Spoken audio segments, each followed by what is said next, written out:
Hello and welcome to RCCG Open Heaven today. If you're new here, make sure to hit that like button, subscribe, and turn on notifications so you never miss an episode packed with powerful insights from God's Word.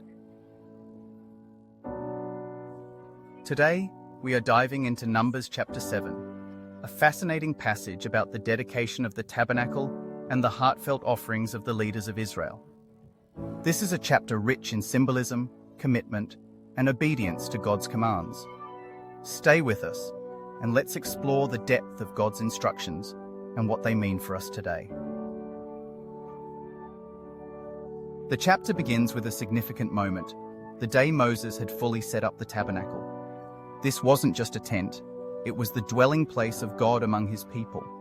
Everything had to be anointed and sanctified, the altar, the vessels, and all the instruments.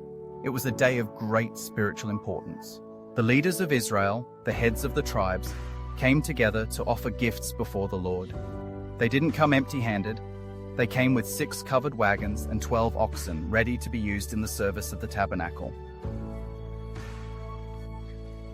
Now God gave Moses specific instructions on how these wagons and oxen were to be distributed. The sons of Gershon received 2 wagons and 4 oxen. The sons of Merari received 4 wagons and 8 oxen. But the sons of Kohath received none. Why? Because their service required them to carry the sacred items of the sanctuary on their shoulders. This teaches us an important lesson. God assigns different responsibilities to his people. Some are called to bear heavier loads, some to carry sacred burdens, but all are equally important in his service. What is the role God has entrusted to you? Are you carrying it out faithfully? Now we come to a beautiful display of unity and generosity. The 12 princes of Israel brought identical offerings for the dedication of the altar. Each day, a different leader presented their gifts before the Lord, symbolizing dedication and commitment.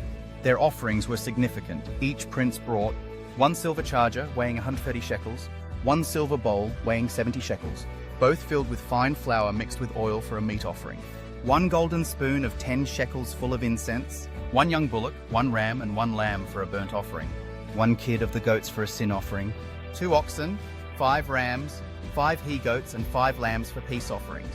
This pattern continued for 12 days, each tribe presenting the exact same offering. Why the repetition? It signifies unity and equality before God.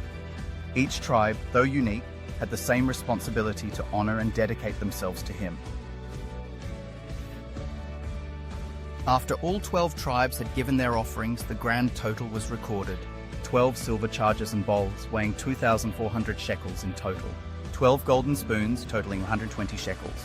12 bullocks, 12 rams, 12 lambs, and 12 goats for sin offerings. 24 oxen, 60 rams, 60 he-goats, and 60 lambs for peace offerings. This was no small sacrifice. It was a grand dedication of commitment, love, and devotion to God. But here's the question for us today. How dedicated are we to honoring God with our resources, time, and talents?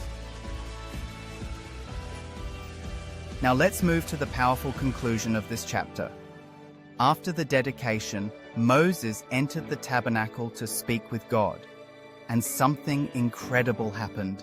He heard the voice of God speaking to him from above the mercy seat between the 2 cherubim. This is significant because it reminds us that when we dedicate ourselves to God, when we give generously, and when we serve with a pure heart, we position ourselves to hear from him more clearly.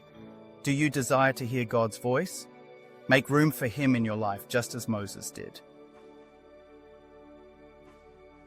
Wow, what an incredible chapter. We've seen dedication, sacrifice, and God's divine order. We've learned the importance of generosity, unity, and obedience to God's instructions. This isn't just history, it's a powerful lesson for our walk with God today. If this teaching has blessed you, don't forget to hit the like button, share it with someone who needs to hear this, and subscribe to our channel so you never miss a daily dose of God's Word. Let's grow together in faith, and I'll see you tomorrow right here at RCCG Open Heaven today.